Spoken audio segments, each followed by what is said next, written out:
আসসালামু আলাইকুম ওয়া রাহমাতুল্লাহি ওয়া বারাকাতুহু। প্রিয় শ্রোতা ভাই ও বন্ধুগণ, আপনারা সবাই কেমন আছেন?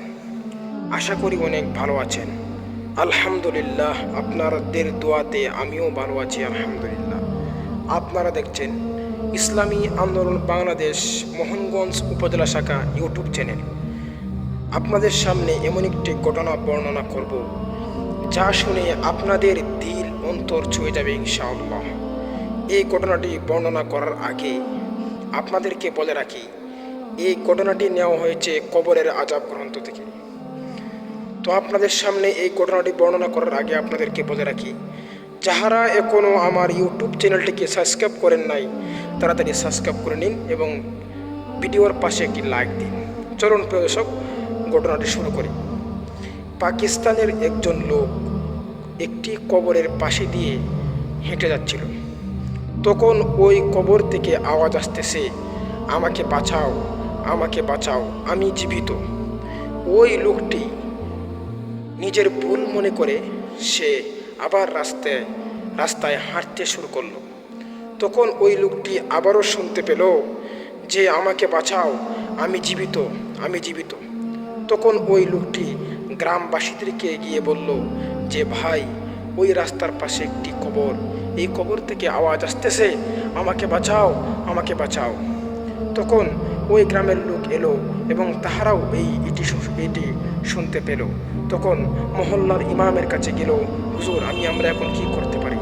তখন হুজুর বলল যে যাও, এই কবরটি খনন করো এবং এই কবরটি তোমরা খুঁজে দেখো।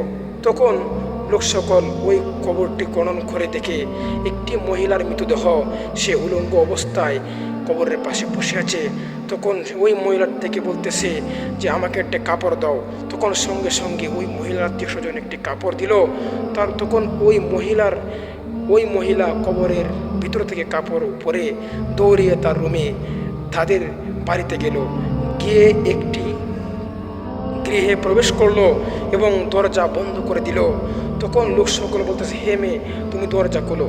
তখন ওই মেয়ে বলেন যে আমাকে দেখে কি আপনারা সহ্য করতে পারবেন? তখন বলতেছে অবশ্যই সহ্য করতে পারবো। তখন ওই মেয়ে বলতেছে যাহাদের ধৈর্য বেশি, যাহারা সহ্য করতে পারবেন তাহারাই রুমে আসুন। তখন মেয়ে দরজা খুলে দিল এবং যাহারা একটু ভয় পায় না তাহারাই ওই মেয়ের রুমে গিয়ে ঢুকলো। তখন তাহারা দেখতে পেল ওই মেয়ের মাথায় কোনো চুল নেই। তখন বলতেছে, হে মেয়ে, তোমার মাথায় চুল কোথায় গেল?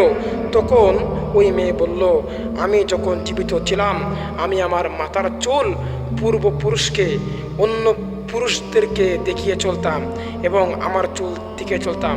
আমার মৃত্যুর পরে ওই চুলগুলি আগুন দিয়ে পুড়িয়ে দেওয়া হয়, নাউযুবিল্লাহ।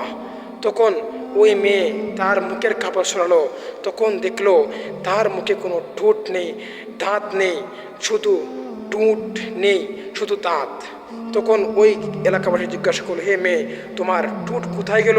তখন বলতেছে যে আমি ওই ঠোঁটে লিপস্টিক দিয়ে বেড়াতাম, পরপুরুষকে সেজে আমি দেখাতাম। যখন আমার মৃত্যু হয়েছে তখন আমাকে আমার ঠোঁটটিকে আগুনের কেচি দ্বারা কেটে দেওয়া হয়। তখন আমার এই অবস্থা। তখন অনেক লোক দেখে ভয় পেয়ে যায়। তখন ওই মেয়ের এই অবস্থা দেখে গ্রামবাসীরা যখন দেখতে পেল ওই মেয়েটা এই কথাগুলি বলার পরেই ওই মেয়েটা মাটিতে লুটিয়ে পড়ল। এখন বন্ধুগণ, আমাদের মা বোনেরা যাহারা আছেন তাহারা এই ভিডিও দেখে শিক্ষণীয় বিষয় যে আপনারা পর্দা করে চলবেন এবং আল্লাহ রাসূল সাল্লাল্লাহু আলাইহি ওয়াসাল্লামের হাদিস অনুযায়ী চলবেন, 5 ওয়াক্ত নামাজ পড়বেন, আপনাদের চেহারা অন্য মানুষকে আপনারা দেখাবেন না।